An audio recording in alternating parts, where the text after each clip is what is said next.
ಎಲ್ಲರಿಗೂ ನಮಸ್ಕಾರ. ನಾನು ಲಿಶಿತಾ. ನಾನಿವತ್ತು ಶಾವಿಗೆ ಪಾಯಸ ಯಾವ ಥರ ಮಾಡೋದು ಅಂತ ಹೇಳ್ಕೊಡ್ತಿದ್ದೀನಿ. ಬನ್ನಿ ನೋಡೋಣ. ಮೊದಲು ನಾವು 1 ಸ್ಪೂನು ತುಪ್ಪ ಹಾಕೋಬೇಕು.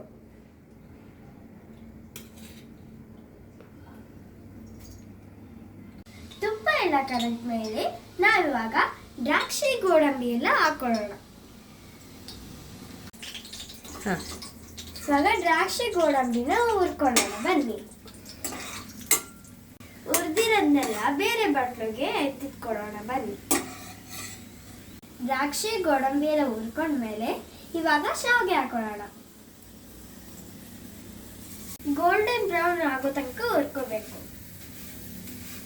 ಇವಾಗ ಗೋಲ್ಡನ್ ಬ್ರೌನ್ ಆಗಿದೆ ತಾನೇ. ಇವಾಗ ಒಂದ್ ಸ್ವಲ್ಪ ನೀರು ಹಾಕೊಳ್ಳೋಣ. ಬನ್ನಿ, ನೀರು ಹಾಕೊಂಡು ಬೇಯಿಸ್ಕೊಳ್ಳೋಣ. ಬನ್ನಿ, ಸಾಫ್ಟ್ ಆಗೋವರೆಗೂ ನಾವು ಬೇಯಿಸ್ಕೋಬೇಕು.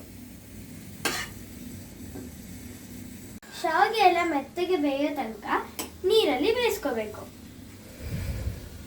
ಶಾವಿಗೆ ಎಲ್ಲ ಮೆತ್ತಗಾದ್ಮೇಲೆ ಇವಾಗ ಹಾಲು ಹಾಕೊಳ್ಳೋಣ.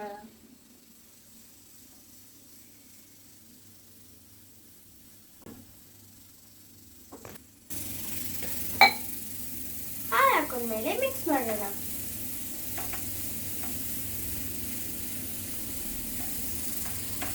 ಈಗ ಇದಕ್ಕೆ ರುಚಿಗೆ ತಕ್ಕಷ್ಟು ಸಕ್ಕರೆ ಹಾಕೊಳ್ಳೋಣ.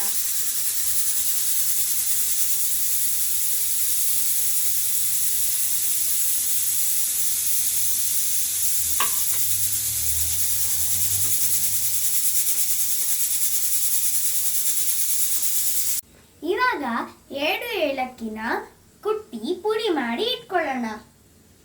ಈ ತರ ಕುದಿಬೇಕಾದ್ರೆ ಏಲಕ್ಕಿ ಪುಡಿನ ಹಾಕೊಳ್ಳೋಣ.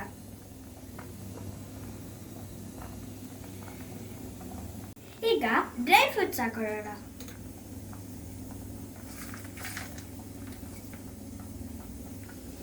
ಒಂದ್ಸಲ ಈ ತರ ಕುದೀತಿರ್ಬೇಕಾದ್ರೆ ಇವಾಗ ಸ್ಟವ್ನ ಆಫ್ ಮಾಡೋಣ.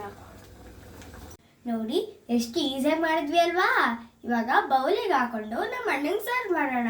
ನಮ್ಮ ಅಣ್ಣಂಗೆ ಪಾಯಸ ಅಂದ್ರೆ ಸಖತ್ ಇಷ್ಟ. ಬನ್ನಿ ಇವಾಗ ಸರ್ವ್ ಮಾಡೋಣ.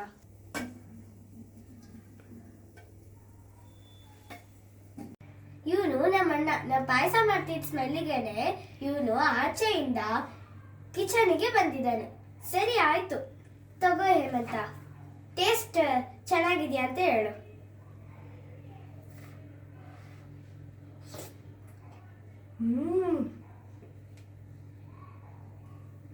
ಸೂಪರ್ ಆಗಿದೆ ರಿಷಿತಾ. ಥ್ಯಾಂಕ್ ಯು ಹೇಮಂತ. ಘಮ ಘಮ ಅಂತಿದೆ. ಒಂದ್ಸಲ ಟೇಸ್ಟ್ ನೋಡೋಣ.